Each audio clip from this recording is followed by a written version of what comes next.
Réinitialisation. Ouais, c'est long. C'est une réinitialisation. C'est un reset. Ok. Alléluia. On fait un reset et on repart à zéro, on repart à frais et on veut partir du bon côté, du bon pied plutôt. On veut partir avec la correcte attitude, le bon tempérament. Et nous voulons bien faire le travail de Dieu. Amen. En vérité, je ne sais pas pour vous, mais moi je suis intéressé à bien faire le travail de Dieu. Et je vais le faire avec tout mon cœur, avec toute mon âme, avec tout ce qui est en moi. Maintenant, on va lire dans le livre, on va juste parler. On va juste se parler un peu. On va aller dans le livre de Corinthiens. C'est une des choses qu'on va apporter aujourd'hui. Je ne sais pas ce que le Seigneur va nous donner pour le prochain service. Mais aujourd'hui, on va regarder 1 Corinthiens chapitre 3 et partager un peu cela avec l'église de Montréal-Nord. En passant, Montréal-Nord, c'est beau. On a fait la peinture. Le frère Jean-Yves est en train de faire le décapage aujourd'hui. Je pense qu'il devrait être en train de finir en ce moment. Et si tu vas là-bas, waouh, tu dois enlever tes chaussures et marcher avec des chaussettes. Non, je blague. Mais c'est tellement beau, c'est peint les murs, le plafond est changé, les murs sont peinturés. C'est de toute beauté. Alléluia. Et nous rendons grâce à Dieu pour cela. Tous ceux qui nous ont aidés hier à faire le travail. 1 Corinthiens 3. Vous savez, quand tu regardes dans l'histoire, la Bible, enfin, l'histoire nous dit à chaque fois que tu vois 2 lettres que Paul écrit à une église, c'est parce qu'il a envoyé une première lettre, puis il y a eu des problèmes, et il s'est retrouvé dans le besoin d'envoyer une deuxième lettre pour adresser ces problèmes. Maintenant, si nous regardons 1 Corinthiens, il est en train de corriger des problèmes là. 1 Corinthiens, 2 Corinthiens. Mais au fait, si tu regardes vraiment l'histoire de l'Église, 1 Corinthiens et 2 Corinthiens ne sont pas vraiment 1 Corinthiens et 2 Corinthiens. Parce que Paul a écrit 4 lettres à l'Église de Corinthe. Oui, et revince encore. Et il a écrit 4 lettres à l'Église de Corinthe. Mais 1 Corinthien serait 3 Corinthiens et 2 Corinthiens serait 4 Corinthiens. Nous n'avons pas le vrai 1 Corinthien et 2 Corinthiens au fait. Donc quand il arrive dans 1 Corinthien, tu le vois encore adresser d'autres problèmes. Amen. Et je pense qu'on avait fait une étude où on a tiré des versets qui soulignaient cela, mais ce n'est pas le but du livre aujourd'hui. Mais on dirait que Paul avait un sujet sur lequel qu'il voulait adresser, pas qu'il se plaignait, mais qu'il voulait adresser. Il voulait corriger quelque chose dans cette église de Corinthe. Il commence dans 1 Corinthiens 3, c'est là où on va lire à partir du verset 1, bien que ce n'est pas là où je vais vous amener aujourd'hui, je vais vous amener plutôt au verset 6. Mais on va lire à partir du verset 1, il nous dit, pour moi frère, ce n'est pas comme à des hommes spirituels que je puis vous parler, mais comme à des hommes charnels, comme à des enfants en Christ.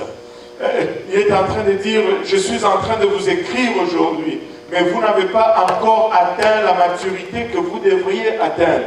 Je vous écris encore comme des enfants. Et cela ne devrait pas être comme ça. Paul s'attendait à ce que l'église de Corinthe grandisse. L'église de Corinthe devienne mature et l'église de Corinthe commence à s'occuper des choses importantes en ce qui concerne l'œuvre de Dieu. Il dit, je vous ai donné du lait et non de la nourriture solide, car vous ne pouviez pas la supporter. Et vous ne le pouvez pas même à présent parce que vous êtes encore charnel. Nous ne voulons pas que cela soit notre cas. Nous ne voulons pas que Pasteur Graham nous écrive une lettre. Un seul Laurent, 2 seul. Amen. Amen. Il s'appelle Paul Graham. Son prénom c'est Paul. Nous ne voulons pas qu'ils nous écrivent une lettre avec de telles admonitions. Nous voulons être matures. Nous voulons maturer. Nous voulons nous occuper des choses du royaume. Nous ne voulons pas être charnels, bien que nous ayons encore besoin de notre chair. Mais notre chair ne doit pas et ne devrait pas être notre priorité. Il dit en effet, puisqu'il y a parmi vous de la jalousie. Est-ce qu'il y a de la jalousie encore parmi nous? J'aurais espéré qu'on me dise c'est resté en 2015. Amen. C'est resté en Parce que j'en ai peut-être perçu en 2015. Il ne doit pas y avoir de la jalousie parmi nous et des disputes. C'est resté en 2015. Y a-t-il des disputes parmi nous? C'est resté en 2015. C'est resté en 2015.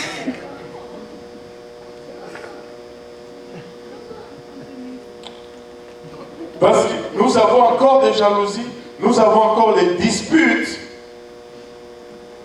Et si ces choses sont parmi nous, nous sommes charnels. Nous sommes comme des petits enfants. Nous ne pouvons pas manger de la viande. Nous sommes encore au biberon.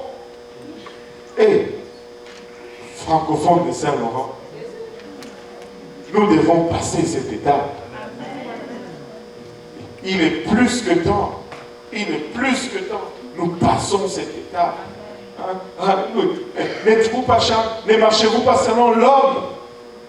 Quand l'un dit, oh, moi je suis de Serge, et l'autre dit, oh, moi je suis de Luc, n'êtes-vous pas des hommes?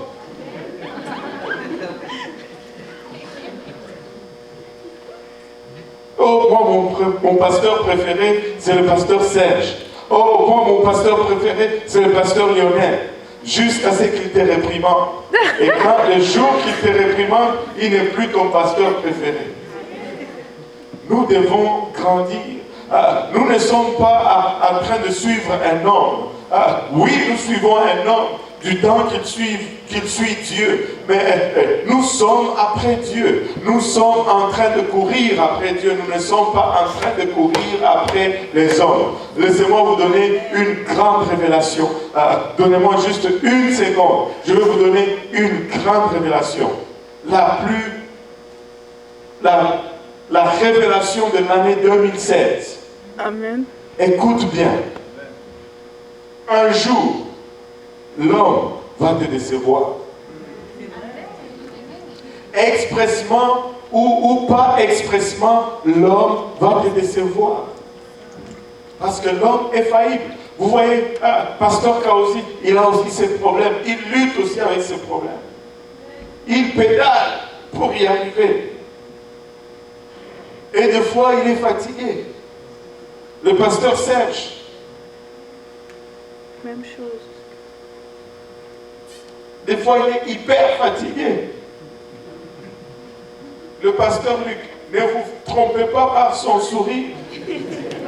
Même lorsqu'il sourit, des fois, il n'est pas toujours content. Il a aussi des émotions, des sentiments et ces choses. Ça n'arrive pas, mais c'est juste un exemple. Si ça arrivait que la sœur Evelyne brûlait le riz, John, il n'est pas content. Et là, tu ne peux pas. On ne se confie pas. Notre espérance est dans le Seigneur Jésus-Christ. Alors que nous prions les uns pour les autres. Amen. Qu'est-ce dont Apollos, je voulais dire, qu'est-ce dont Serge, qu'est-ce dont Luc, des serviteurs par les moyens desquels vous avez cru selon que le Seigneur l'a donné à chacun. Écoutez, chacun de nous, presque nous tous ici présents, nous influençons quelqu'un. Amen. Et la plupart d'entre nous, nous avons probablement amené une fois quelqu'un à l'église. Et quelqu'un a peut-être cru par ce que nous avons fait. Mais ça ne fait pas de nous un surhomme. C'est lui par qui tu es venu à Dieu. Il travaille et il œuvre aussi sur son salut. Regardez le verset 6. On va lire le verset 6 tous ensemble. J'ai planté, Apollos a arrosé, mais Dieu a fait croître. Que tout le monde dise un travail d'équipe. Et chacun attelé à faire ce qu'il est appelé à faire, mais un travail d'équipe. Les musiciens ont chanté, les évangélistes ont évangélisé, les travailleurs à l'autel ont travaillé à l'autel, et les pasteurs ont baptisé, ils ont prêché la parole, et nous avons des âmes qui viennent dans le royaume, et ça demeure un travail d'équipe. Écoutez, si ceux qui sortent pour évangéliser, même si on ne les voit pas, et ça c'est quelque chose, écoutez, nous devons sortir pour évangéliser. Frère Achille, viens un peu ici. Viens. Ça, c'est le frère Achille. Amen. Il s'occupe de notre évangélisation. Il organise à l'Est les universités, Montréal, Pierrefonds, Nord, mais il ne peut pas être partout en même temps. Il n'a pas encore le corps glorifié. Et savez-vous quoi? Même si le Seigneur lui donnait un corps glorifié, il ne pourra jamais être partout en même temps, parce que seul Dieu est omniprésent. Mais il a besoin des gens. Combien de personnes on a environ à l'Est qui vont évangéliser? 4 personnes à l'Est. Pour une église qui réunit 100 personnes chaque dimanche, ce n'est pas suffisant. 4%. Et vous savez, l'évangélisation, c'est le corps même de l'œuvre. Sans l'évangélisation, nous sommes en train de chauffer les bancs. 4 à l'Est. Bon, à peu près combien à l'université Concordia? 2, 3 moyenne, 3, ça fait 7. Bon, maintenant, combien de personnes à l'UDM qui évangélisent? 2 en moyenne, ça fait 9. Combien de personnes à l'UQAM? Ils étaient 7. Là, ils ont fait quand même une réforme. Mais est-ce que c'est ça la moyenne de chaque semaine? 4. Donne-moi la moyenne, ne me trompe pas. Amen. C'est que ça nous donne 13. Maintenant, combien à Montréal-Nord? 4. Snyder, ils sont combien à Montréal-Nord? Où est-ce qu'il est Snyder? Il est en train de faire la peinture à Montréal. À moyenne 4, c'est qu'il nous fait 17. Et combien à Pierrefonds? Le frère Joël Cossin n'est pas là, mais je dirais à moyenne 3 ou 4. On va être généreux, on va dire 4. On est à 21. Et combien à Saint-Laurent? 0. 3 en moyenne. On est à 24. Qui sortent pour l'évangélisation. À Saint-Laurent, on a une moyenne de 400 personnes chaque dimanche. 24 sortent pour évangéliser. Et si on faisait le total de Montréal-Nord, de l'Est, on est presque 500-600 personnes. 24 seulement partent évangéliser. On a un problème. On est encore des bébés. On doit déposer le biberon, commencer à manger la viande et faire partir de ce qui est le battement même du cœur de Dieu. C'est l'évangélisation.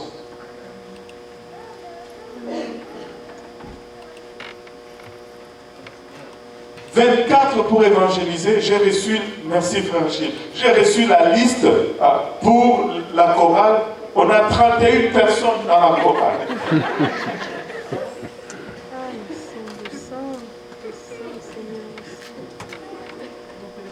On aime la plateforme. Allez dehors là. C'est là où ça se passe. L'église c'est dehors, l'église c'est pas dedans.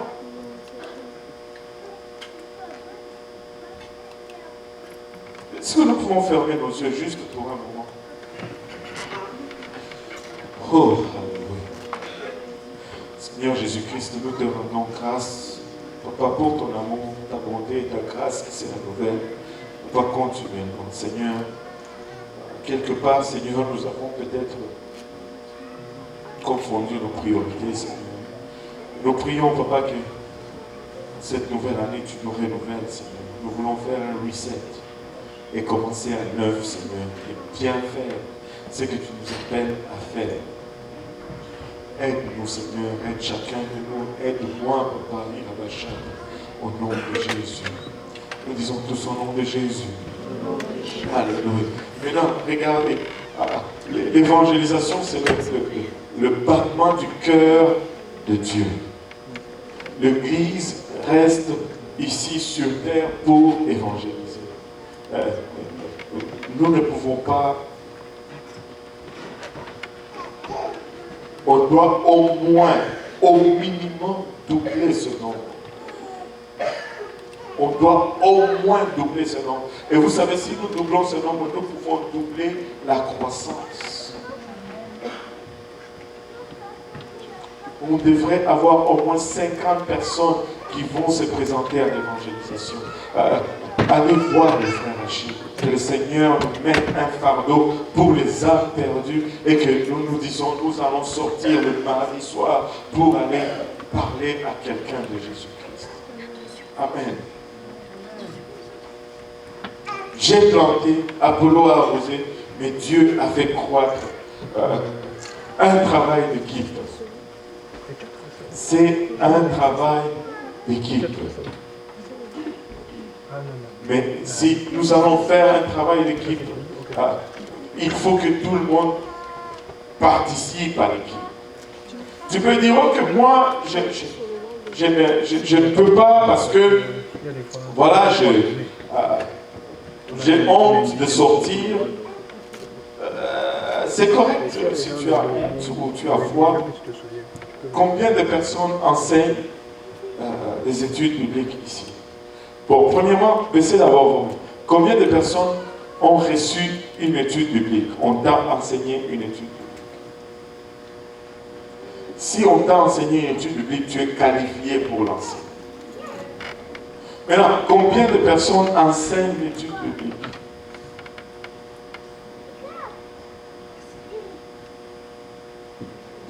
On est la moitié de ceux qui ont levé la main. Vous savez, j'ai parlé avec quelqu'un aujourd'hui, ce matin. Il dit, mais, pasteur, et je rends grâce à Dieu parce qu'il m'a donné toute une révélation ce matin. Dieu est bon. Hein? Amen. Dieu est vraiment bon. Il m'a dit, mais pasteur, c'est dans la Bible, la parole nous parle de dons. Il y en a qui ont les dons d'enseigner, il y en a qui ont les dons d'évangéliser et toutes ces choses. Mais moi, je n'ai pas le don d'enseigner. Qu'est-ce que je fais? Vous savez, le pasteur s'est gratté d'abord la tête. Et Dieu m'a donné la réponse tout de suite. Évidemment, il y a ceux qui ont le don. Et ce qui a résonné dans ma tête, c'était la foi. Il y a ceux qui ont le don de la foi, par exemple. Amen. Et ils vont faire des choses tout simplement au-delà de la norme. Parce qu'ils ont le don de la foi et ils exercent ce don-là, même dans la situation la plus impossible. Ils vont juste croire et Dieu va le faire. Amen. Parce qu'ils ont le don de la foi. Mais nous tous, nous avons le don nous avons la foi. Allô? Amen. Nous n'avons pas tous le don de la foi, mais nous avons tous la foi. Et de temps en temps, je vais prier pour quelqu'un et il va guérir, même si je n'ai pas le don de la foi. Mais Dieu m'a donné quand même une mesure de la foi. Peut-être que je n'ai pas le don d'enseigner. Je ne veux pas enseigner 10, 15 études bibliques par semaine, mais je peux quand même enseigner quelqu'un. Je peux en faire peut-être une étude par année. que ce n'est pas tellement mon don, mais je vais faire quelque chose. Parce que Dieu met l'aptitude dans chacun de nous. Bien sûr, si tu excelles dans quelque chose, fais-le. Et nous voulons mettre des gens qualifiés au poste qualifié. Il y a ceux qui ont le don d'enseigner. Non seulement ils vont enseigner, mais ils vont même composer les enseignements. C'est ceux qui ont fait Explorons la parole de Dieu. Ils ont le don d'enseigner. Pour arriver à mettre ça ensemble, il faut avoir le don. Amen. Mais cela n'empêche pas à nous maintenant de prendre le produit de leur don et de l'utiliser. Juste avec un petit peu de courage. Peut-être pas 15 études par semaine, mais peut-être même juste une personne par année. Juste même une personne par année. J'ai suivi, quand j'étais à Noaillo, on m'a rappelé le témoignage de cette dame qui était, c'est où? Qui était dans l'église du frère Conroy, Arkansas, à Wichita, Kansas. Et la dame ne savait ni lire ni écrire. Elle est allée voir son pasteur et dit, je veux gagner une âme. Et pasteur Maron Conroy, c'est un des compositeurs d'Explorons la parole de Dieu. Donc il a le don d'enseigner. Il a pris seulement des cassettes qu'il avait enregistrées. Il a donné à cette dame. Elle est allée, elle a invité un couple.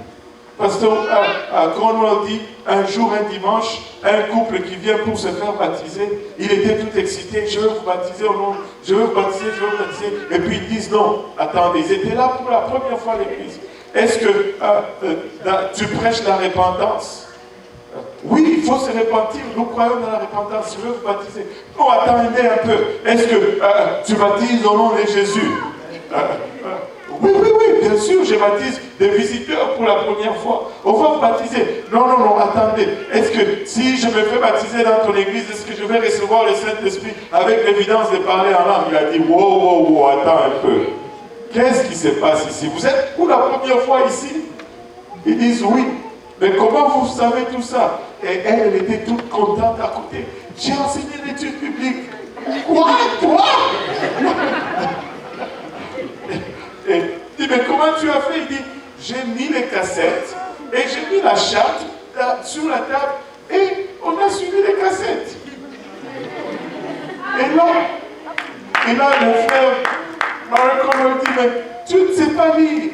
Comment tu savais que la charte est finie et que tu devais tourner la page?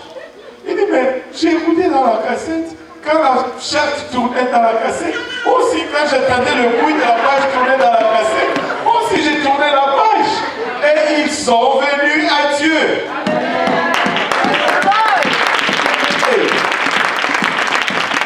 Et un petit effort.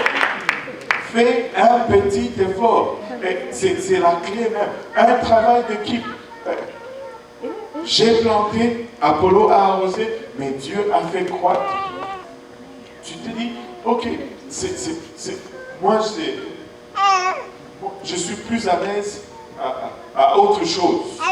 Je suis plus à l'aise juste à donner. Vous savez qu'il y en a qui ont le don de donner. Vous ne me croyez pas. Il y en a qui ont le don de donner. Ils vont juste donner et donner et donner. Vous savez quoi? Dieu leur donne aussi un avantage. Et quand Dieu leur donne, il donne encore. Quand Dieu donne, il donne encore. Ils ont le don de donner. Et vous savez, quand ils font cela, il permet à ce que l'Église puisse libérer. Écoutez, pauvre frère, vous voyez cet homme? Il travaille à quelque chose coutu, coteau, quelque part. C'est comment ça s'appelle? Là où tu travailles. Tu travailles encore là-bas? C'est ici à Montréal? Tu n'es plus agent de coteau. Dieu lui a fait grâce. Il l'a ramené à Montréal. Mais le type, il doit travailler jusqu'à 18 heures. Pourquoi? Parce qu'il doit faire vivre Josias. Où est-ce qu'il est? Il doit faire vivre ce type-là. Il doit le nourrir et le faire manger. Mais en même temps, il a le fardeau pour l'Église. Écoutez, je vais juste vous parler honnêtement. On a trouvé un local. Le local, c'est 1089 par mois. L'offrande qu'on reçoit pour Montréal, non? Je veux qu'on en parle. Ce serait bon que Montréal Nord reçoit même 5 000 par mois. Ce serait une bonne chose. Comme ça, on paierait le loyer avec 1 000 $ par mois. On paierait l'électricité et les autres choses. Et il nous arroserait peut-être 1 500 pour donner à sa famille. Comme ça, lui, il peut être là à temps plein. Mais on ne peut pas le faire. Il y en a qui ont le don de donner, mais ceux qui ont le don d'enseigner, ils s'assoient sur leur enseignement. Ceux qui ont le don d'évangéliser, ils s'assoient sur leur évangélisation. Ceux qui ont le don de donner, ils s'assoient sur leur don. On galère. On galère. Une question. Vas-y. Parce qu'on ne l'utilise pas. Si tu peux enseigner une étude biblique et toi tu ne fais rien, tu n'enseignes pas. Je viens de le dire que nous l'avons tous. Oui.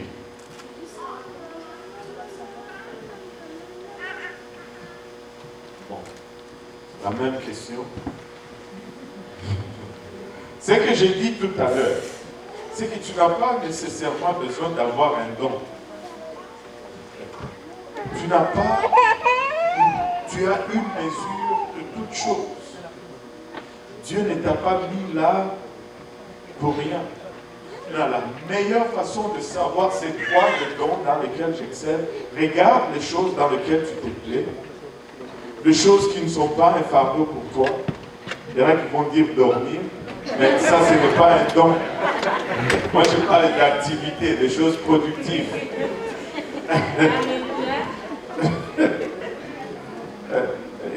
Quelque chose que tu fais, pas d'inactivité. Amen. Il y en a qui aiment lire.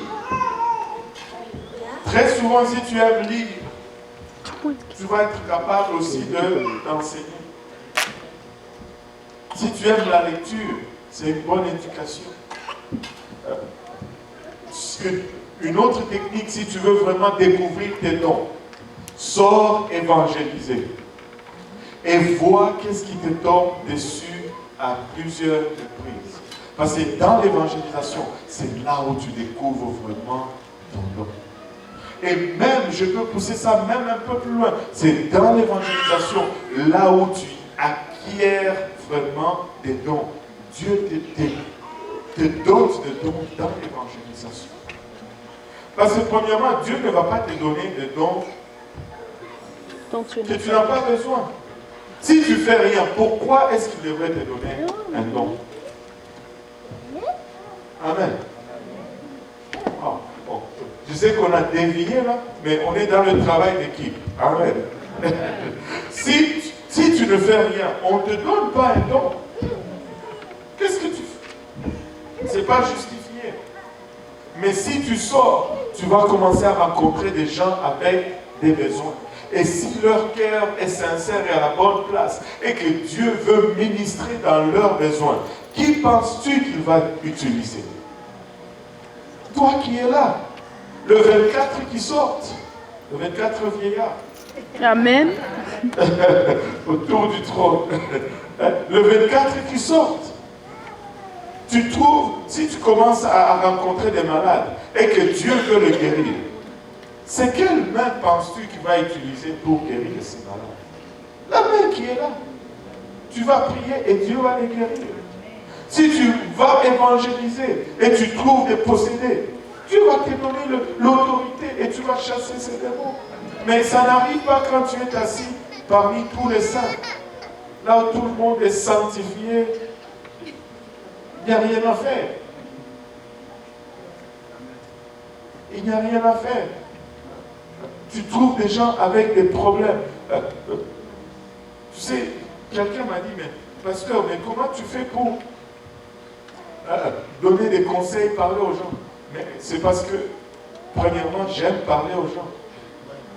Mais ne venez pas vous inonder le bureau. J'aime passer du temps avec les gens. J'aime parler avec les gens. Et quand je parle des fois, je n'ai aucune idée de leurs problèmes. Mais quand ils commencent à me parler, Dieu me donne ce qu'ils ont besoin. Et plusieurs personnes viennent me voir, je leur donne une parole, ils s'en vont, moi-même j'oublie et ils viennent me voir. Oh pasteur, merci pour cette parole. Ça s'est passé il y a à peu près 2 mois. Il y a une dame qui est venue me voir du service anglophone. Oh pasteur, merci pour la parole que tu m'avais donnée l'autre jour. Vraiment, j'ai dit, hein, quelle parole? Pauvre moi, je ne sais même pas ce que je lui avais dit. Rien. Aucune mérite là-dedans, en d'autres termes. Mais c'est juste le fait de parler avec la personne. Et c'est tout. Mais si on ne travaille pas, on ne peut pas réclamer des dons. Dieu donne-moi les dons, Dieu donne-moi les dons. Non. Travaillons et nous allons voir ces dons arriver. Que ceux qui ont un don l'exercent pour le bien de l'Église. Amen. Amen. Amen. Pas pour son propre bien, mais pour le bien de l'Église. Il dit, j'ai planté, Apollos a arrosé, mais Dieu a fait croître. Et écoutez, nous allons travailler en 2016. Amen. Nous allons faire juste un petit peu mieux en 2016. Nous allons juste faire un petit pas en avant en 2016. Écoutez, si nous nous y mettons tous, ceux qui commencent à être fatigués, il y en a qui sont épuisés et fatigués. Mais si nous nous y mettons tous, nous allons alléger la tâche de tout le monde.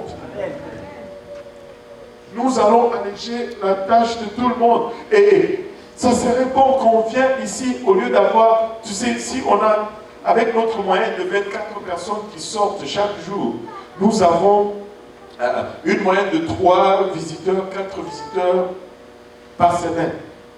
Il y a des semaines où on a 9 visiteurs, il y a des semaines où on a un seul visiteur. C'est rare qu'on n'ait pas de visiteurs. Merci Seigneur pour les 24 vieillards qui sortent pour évangéliser. Mais, si on avait 50 personnes, on pourrait commencer à avoir 10, 15, 20 visiteurs à chaque dimanche. Et vous savez, si on a 20 visiteurs le dimanche, c'est 20 personnes potentielles pour recevoir le Saint-Esprit ce dimanche-là. Nous avons besoin de voir ces vases vides rentrer pour que Dieu continue à les remplir. S'il n'y a personne pour recevoir le Saint-Esprit, Dieu ne va pas verser de son esprit.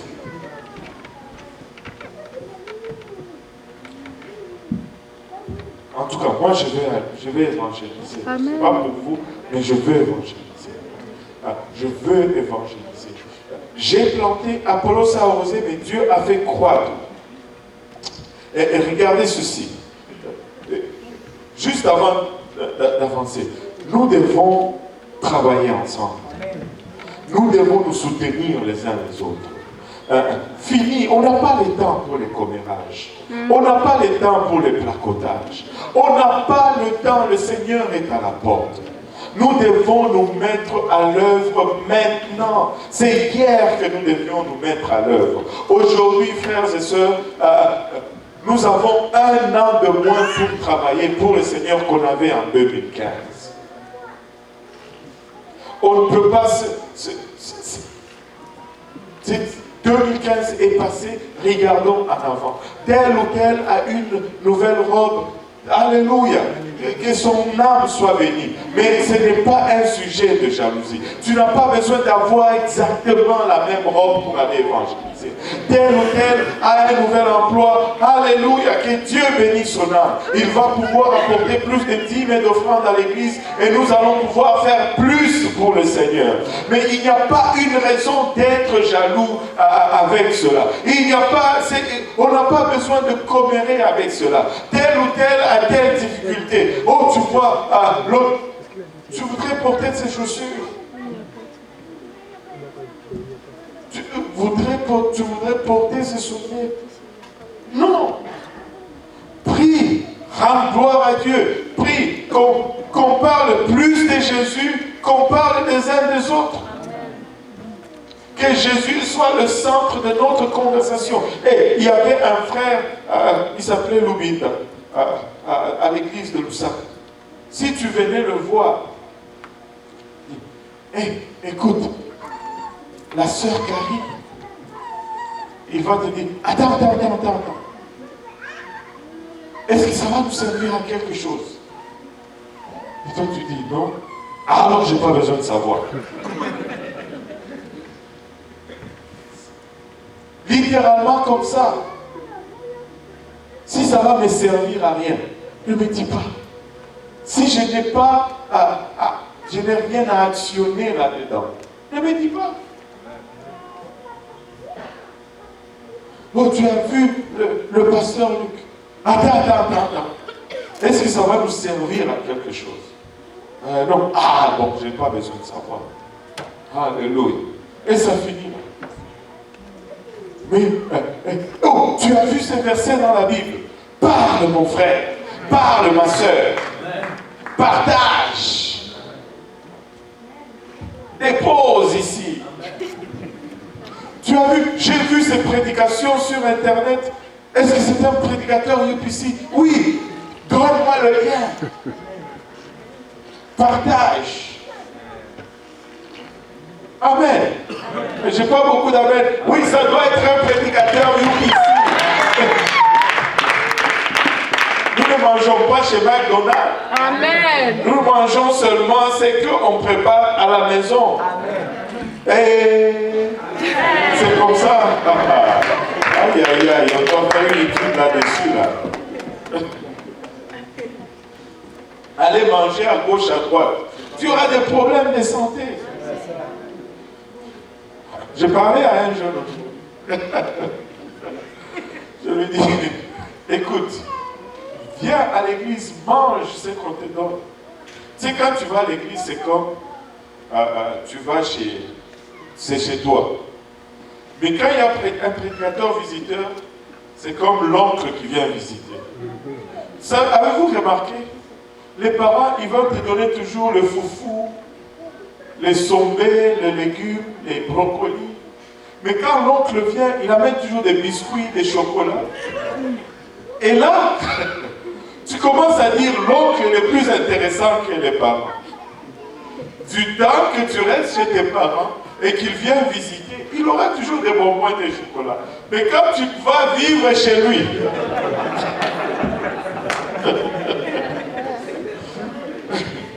tu réalises vite qu'on ne vit pas des bonbons et des chocolats, même pas chez lui. Ça doit être un prédicateur UPC. On doit manger à la maison. Si c'est des brocolis, c'est la meilleure chose que papa ou maman a vu pour ta santé. Mange. Oui. Et nous voulons faire mieux en 2016. Moi, je veux faire beaucoup mieux en 2016. Regardez. J'ai planté, Apollos a arrosé. On est encore sur ce même verset, mais Dieu a fait quoi? Regarde ton voisin, dis-lui, on va travailler en équipe. On va travailler ensemble. Tu vas peut-être planter, je vais arroser, mais nous allons travailler ensemble. Nous travaillons dans la même plantation. Nous travaillons dans le même champ. Nous sommes ouvriers du même maître. Amen. En sorte que ce n'est pas, regardez ceci. En sorte que ce n'est pas celui qui plante, qui est quelque chose. La Bible ne dit même pas qu'il y ait quelqu'un. Quelque chose. Et là, moi je suis quelqu'un. Non, quelque chose. Ni celui qui arrose, mais Dieu qui fait croître. C'est Dieu qui transforme, c'est Dieu qui touche les vies. Nous les amenons seulement et nous les exposons à cette parole et Dieu fait le reste. Mais nous ne sommes rien, nous ne sommes que comment on dit, un outil de transition pour amener à l'outil qui va transformer. Nous ne sommes rien. Nous sommes juste, nous ne sommes même pas quelque chose. Encore moins quelqu'un. Il dit, celui qui plante et celui qui arrose sont... Celui qui plante et celui qui arrose sont... Celui qui prêche et celui qui accueille sont... Celui qui nettoie et celui qui enseigne sont... Celui qui évangélise et celui qui disciple sont... Nous sommes tous égaux. Nous sommes tous égaux. Il n'y a personne qui est supérieur à un autre. Nous avons juste des rôles et des tâches différents et nous respectons, merci Seigneur, nous respectons ces rôles, ces tâches et ces fonctions, mais nous sommes tous égaux. Nous sommes tous les enfants de Dieu, serviteurs du même maître et nous sommes en train de travailler pour la même équipe et de l'avancer ensemble. Nous sommes tous égaux. Ce n'est pas parce que tu n'as pas prêché à Winterfire ou parce que tu as prêché à Winterfire que tu es supérieur à Winterfire. Je veux dire, le vendredi ou le samedi en furie, que tu es supérieur, que tu vas commencer. Non, ce n'est pas le microphone qui t'élève au-dessus des autres. Nous sommes tous égaux. Nous avons tous juste des responsabilités. Si tu faillis à ta responsabilité, que ça soit à la porte, que ça soit à la chair, c'est une défaillance pareille. Nous sommes tous égaux. Alléluia. Nous sommes tous égaux.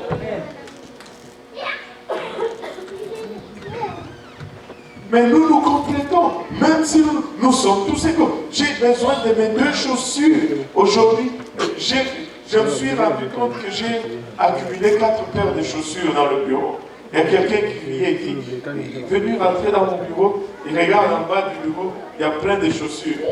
Et c'est parce que quand j'en ai un, et puis des fois j'oublie que j'en ai déjà. Et puis bon, voilà. Là, ce soir, avant de descendre, j'ai mis mon pied dans un soulier. Je cherchais l'autre, je ne regardais pas. Et puis j'ai mis dedans, mais c'était le pied gauche d'une autre chaussure. Et je l'ai senti tout de suite. Et ça me prenait l'autre chaussure qui est différente, mais qui est égale. Bien que nous occupons des positions différentes, nous ne chaussons peut-être pas le même pied, mais nous sommes égaux. Le soulier droit est égal aux chaussures, au soulier gauche. Gauche, vice versa. Mais je ne peux pas les interchanger, mais j'ai besoin également de l'un comme de l'autre. Tu n'es pas inférieur ou tu n'es pas supérieur. On a besoin autant de huissiers que de personnes à la porte. On a besoin autant de musiciens que des intercesseurs. On a besoin autant de gens qui vont évangéliser que des gens qui donnent. On a besoin de tout le monde, ceux qui nettoient, ceux qui ramassent. Vous savez, après le service, il y a des gens, Dieu bénisse leur âme, sans aucune directive. Ils vont circuler dans les bancs, ils vont ramasser les bouteilles, les papiers qui traînent et ils vont mettre à la poubelle. Quand je les regarde, waouh, ça touche les cœurs. Personne ne voit cela. Mais écoutez, Dieu le voit. Ils ne sont pas inférieurs à celui qui prêche. Si nous ne ramassons pas ces choses, 4, 5 services qui se suivent ici, le prochain service, ça va être plein de détritus. Et essaye de prêcher l'évangile. Quand quelqu'un doit pousser des mouchoirs pleins de mauve et des bouteilles à moitié vides pour s'asseoir, s'il va le recevoir. Nous sommes tous égaux. ceux qui sont à la porte, sourire de mise. Sourire. J'étais à Montréal-Nord le dimanche.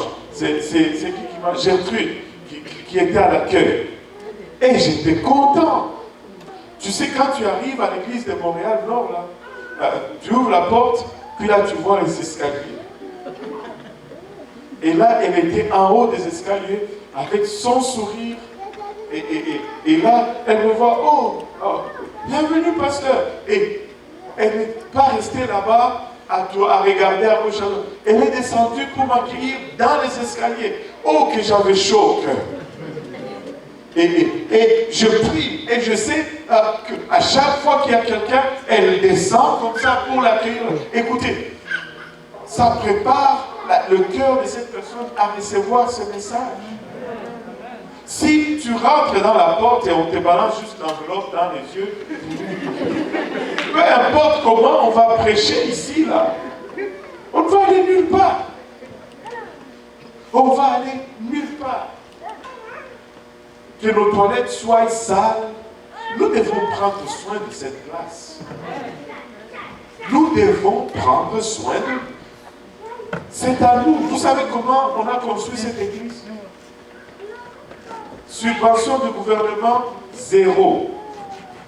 Ce sont vos dîmes et vos offrandes qui ont construit cette église.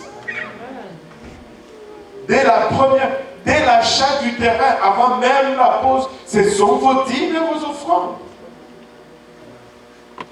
Astrid, c'est ton pain. Tu payes pour ça. Alors tu dois en prendre soin. Amen. C'est à vous, c'est à nous. C'est à nous. Les chaises, les bancs, les tables, ce sont nos choses. Ça nous appartient. Et nous devons prendre soin de ces choses. Ne claque pas la porte. Parce que si elle brise, ce sont tes dîmes et tes offrandes qu'on va dépenser pour la réparer.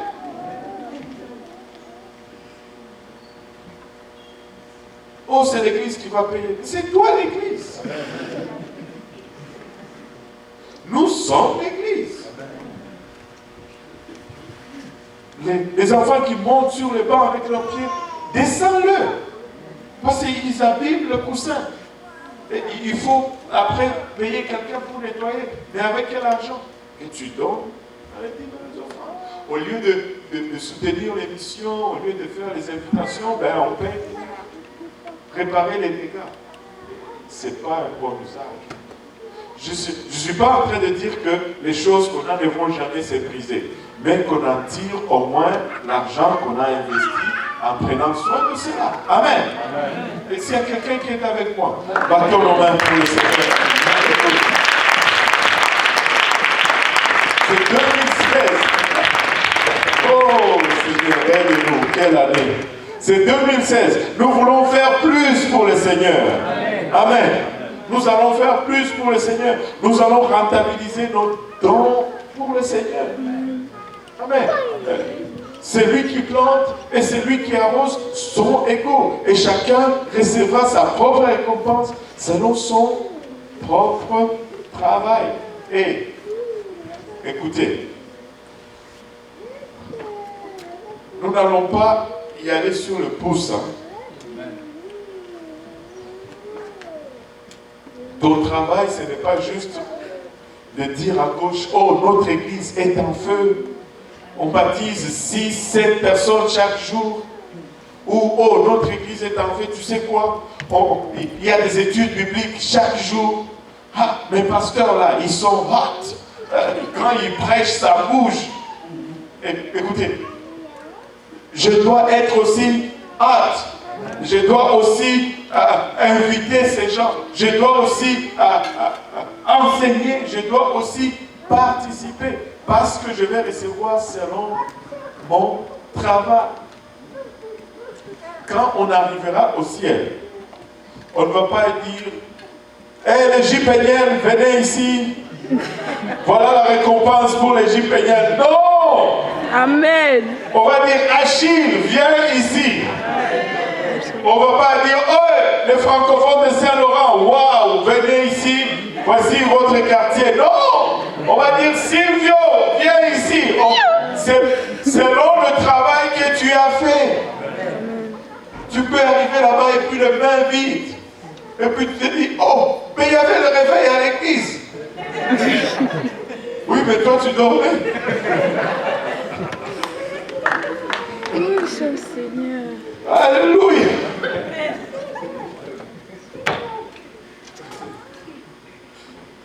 Chacun recevra selon son propre travail. Écoutez, je veux faire partir de cela. Écoutez, nous essayons du temps que possible d'impliquer tout le monde. Nous ne sommes pas parfaits, nous échouons des fois, n'est-ce pas, frère Serge? Ah, bon, alléluia. Nous échouons des fois il y a des choses qui nous échappent, des fois nous devons recommencer, mais nous essayons dans la mesure du possible d'impliquer tout le monde. Mais savez-vous quoi? Il n'y a qu'une seule chair à remplir. On n'a que 2 pianos. Si on a 24 pianistes, on va avoir un problème. Notre taux de chômage va être élevé. On n'a qu'une seule toilette d'homme à nettoyer, une seule toilette de dames à nettoyer. Quand on est 500, on peut la nettoyer en temps supplémentaire et ça devient improductif. Mais savez-vous quoi? On a des milliers d'âmes à atteindre. On a des milliers d'âmes à enseigner. On a des milliers d'âmes à prier pour. On ne peut pas être dans le chômage dans l'église. Écoutez, il y a tellement d'âmes. Montréal, c'est plus de 4 millions de personnes. Et on est à peine 600. Ces 4 millions, au moins 70% sont francophones. Et 70% de 4 millions, c'est combien encore? Quoi de 3 millions? Juste comme ça. 3 millions. Ça, c'est 75%. 3 millions. Nous, on est 600. On ne peut même pas dire qu'on a une goutte.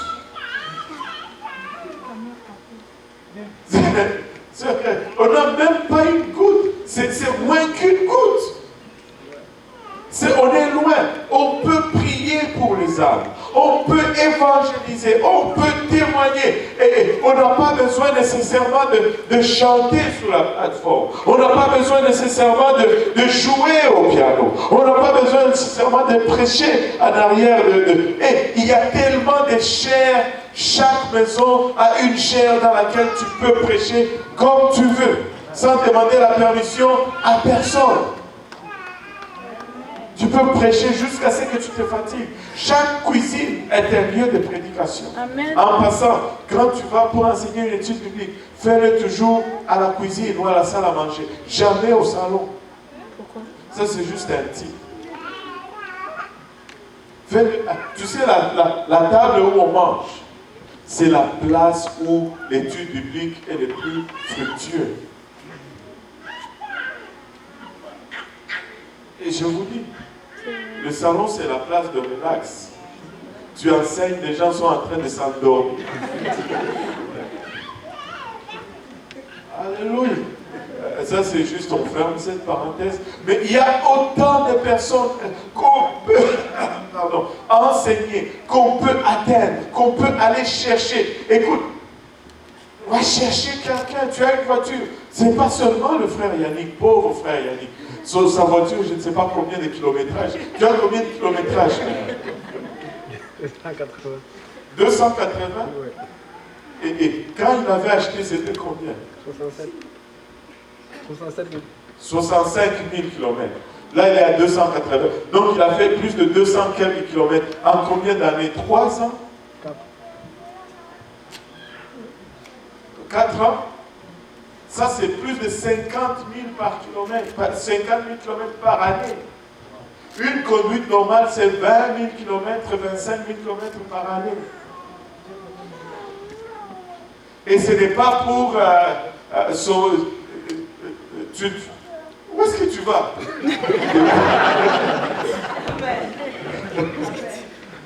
Ce n'est pas parce qu'il va regarder les lions indomptables du Cameroun jouer ça et là. C'est parce qu'il est tout le temps en train de courir après une âme. Tout le temps après. Oh, demande une chose. Oui, pasteur, je vais faire ça vite parce que je dois aller chercher tel. Ça, c'est la phrase dans la bouche de...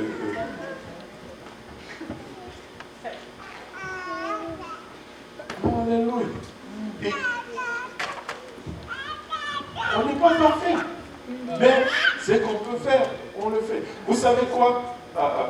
J'ai appris une chose quand je suis rentré pour la première fois dans la compagnie où j'ai travaillé, CAE. On construisait des simulateurs de vol. On était en train de reproduire les cabines de pilotage d'avion. Et toutes les pièces étaient chères. Un jour, j'ai fait une erreur. Oh oui. J'ai fait une erreur. Et la pièce que j'ai devais installer, je l'ai abîmée en fait. C'était genre 35 000 $ seulement. J'étais stressé, je ressentais la diarrhée. Et j'avais mal au ventre. Je me suis dit, je viens de perdre mon emploi. Et j'étais nouveau encore dans le boulot. Et je veux voir mon superviseur, je lui dis, Yves, je pense qu'on a un problème. Là, je l'inclus. Hein. Je pense qu'on a un problème. C'est vrai que je pense que j'ai un problème. On a un problème. Et je lui dis, la pièce, voilà ce qui est arrivé. Il m'a dit, Dieudonné, t'inquiète pas. Va au magasin et te fais un bon prêt. J'étais comme... il dit, Dieudonné, laisse-moi te dire une chose. Seulement ceux qui ne travaillent pas ne font pas d'erreur. Si tu es sans erreur, là, peut-être c'est parce que tu ne fais rien. Parce que normalement, si tu travailles étant un homme, tu vas à l'échapper un petit peu à gauche, un petit peu à droite. Tu sais, on ne m'a pas crucifié là, pour l'erreur. Et c'est pourquoi j'évite toujours de crucifier quelqu'un pour son erreur. Si tu fais une erreur, au moins tu travailles. On va s'asseoir, on va regarder, on va corriger l'erreur, mais on veut continuer de bouger, on veut continuer d'avancer, on veut continuer de travailler. On ne va pas s'arrêter parce que tu t'es trompé. Tu n'es pas le premier à avoir commis cette erreur. Et tu n'es pas le dernier non plus. Que cela ne t'arrête pas. On va faire un bon travail en 2016. En tout cas, je sens qu'on va...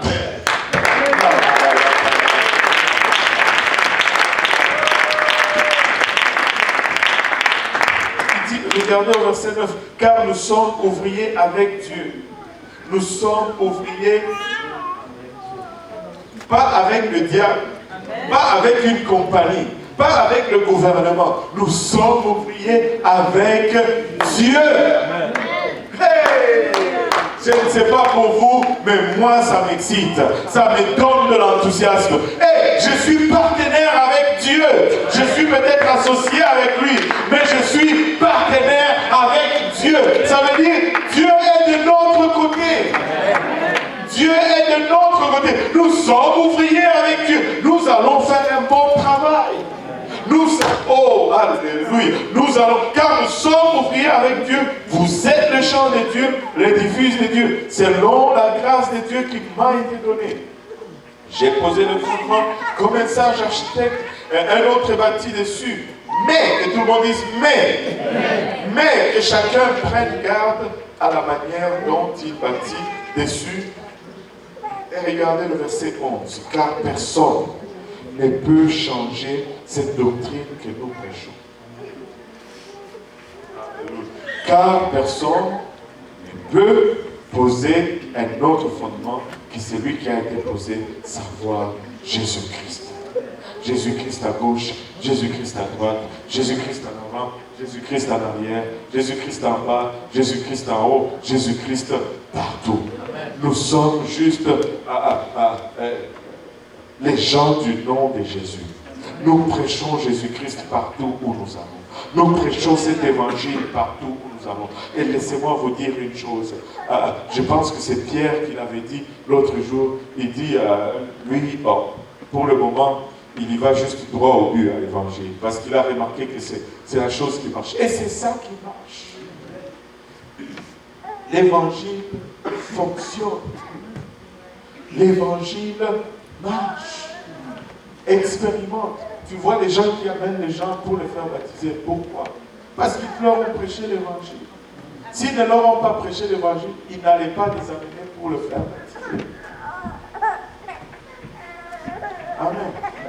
Nous allons voir la gloire de Dieu. Écoute, moi je crois que nous allons voir une gloire, une puissance, une dimension. Moi, je crois vraiment qu'en cette année 2016, peut-être que nous n'allons pas seulement planter une église. Je pense que nous pouvons même en planter 2 ou 3 en 2016. Je crois que nous allons avancer. Moi, je crois que d'ici la fin 2016, Montréal-Nord sera autonome et va s'occuper de ses propres affaires, va voler de ses propres ailes. Je le crois parce que je sais que Dieu veut faire une chose. Si nous nous alignons juste avec la volonté de Dieu, en soumission et en humilité, je te dis, nous ne pouvons pas imaginer ce que Dieu veut faire avec nous et ce qu'il va faire avec nous. Je veux juste être disponible, je veux juste être soumis et je veux juste faire l'œuvre de Dieu.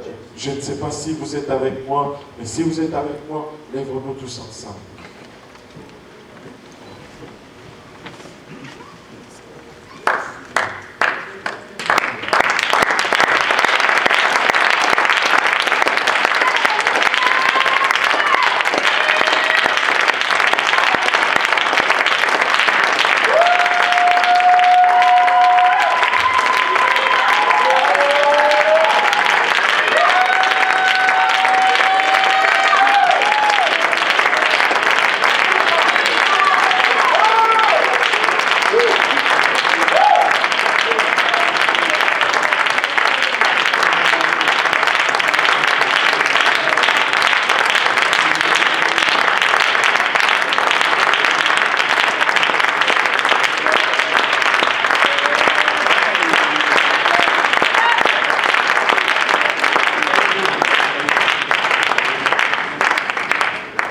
Laissez-moi vous dire juste une chose, peuple de Dieu. Si un de nous échoue, nous échouons. Si un de nous réussit, nous réussissons. Nous travaillons ensemble. Nous sommes associés ensemble, nous sommes partenaires avec Dieu. Et nous allons voir la gloire de Dieu. Nous allons voir la gloire de Dieu. Vous savez, juste une dernière parole, je vous promets. J'ai appris cela récemment. Laisse-moi vous dire ceci. Nous ne pouvons pas vraiment faire compétition avec le monde. Ils ont plus d'argent que nous. Ils ont plus de talent que nous. Ils ont plus de fidèles que nous. Tout, ils ont plus que nous. Et ils peuvent faire en beaucoup plus que nous. Mais moi, je m'engage aujourd'hui qu'ils ne vont pas aimer plus que moi, je peux aimer. Amen. Si nous pouvons aimer plus que le monde aime, nous allons le battre.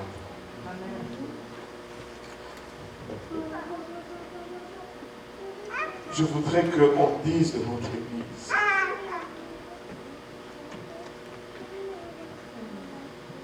que c'est là où tu vas aller et tu vas trouver la compassion. C'est là où tu vas aller, tu vas trouver l'amour. Si nous n'avons pas de compassion, c'est mieux juste d'aller chercher un autre travail et de faire autre chose, d'aller jouer au golf, quoi que ce soit. Mais si nous allons faire ce que Dieu nous demande, si nous allons voir la gloire de Dieu, nous avons besoin d'avoir la compassion et l'amour. Écoute,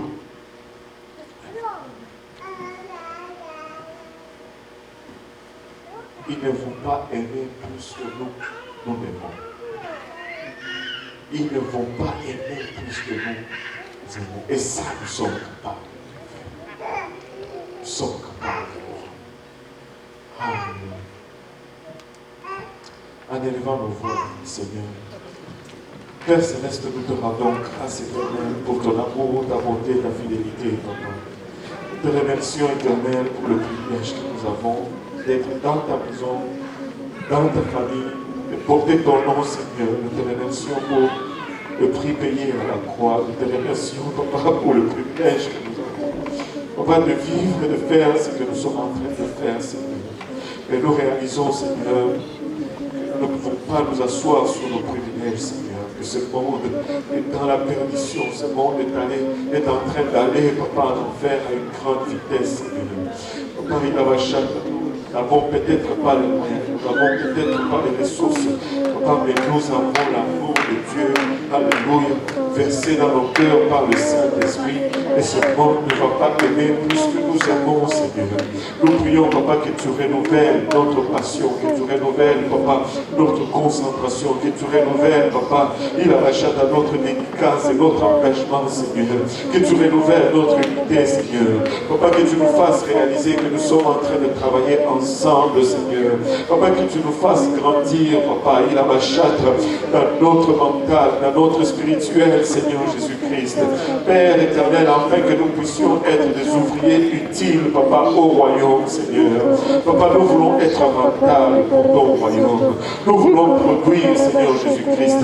Nous ne voulons pas, en ce jour-là, Seigneur, venir seulement avec, alléluia, le talent que tu as placé en nous, Seigneur. Je ne veux pas porter juste mon âme devant ton trône, Papa, mais avec cette âme, Papa, permets-moi, Seigneur, permets-nous, Seigneur, de gagner d'autres âmes, Seigneur, alléluia, de gagner d'autres âmes, Seigneur, et de les présenter en toi, Papa, en ces jours-là, Seigneur Jésus-Christ. Aide-nous, Seigneur, aide chacun de nous, Seigneur Jésus-Christ, efface, Papa, ce que nous devons l'un à l'autre, Seigneur Jésus-Christ, Papa. Et permets-nous, Seigneur Jésus-Christ, permets-nous, éternel, de faire ce que tu nous appelles à faire. Nous ne voulons pas être une entrave à ton œuvre, Seigneur Jésus-Christ. Accorde-nous sagesse, accorde-nous onction, accorde-nous discernement, Seigneur Jésus-Christ. Et accorde-nous aide, Papa, afin que cette parole puisse être prêchée, Seigneur, sans réserve, Papa. Sans réserve, Seigneur. Je veux faire mieux en 2016, Papa. Nous voulons faire mieux en 2016, Père. Alléluia. Et rencontre, Papa, chacun de nous au lieu de nos besoins, Seigneur. Rencontre chacun de nous au lieu de nos besoins, Papa. Nous te prions, Père, dans le nom de Jésus. Nous te prions, Papa, dans le nom de Jésus. Nous disons tous au nom de Jésus. Alléluia. Nous disons tous au nom de Jésus.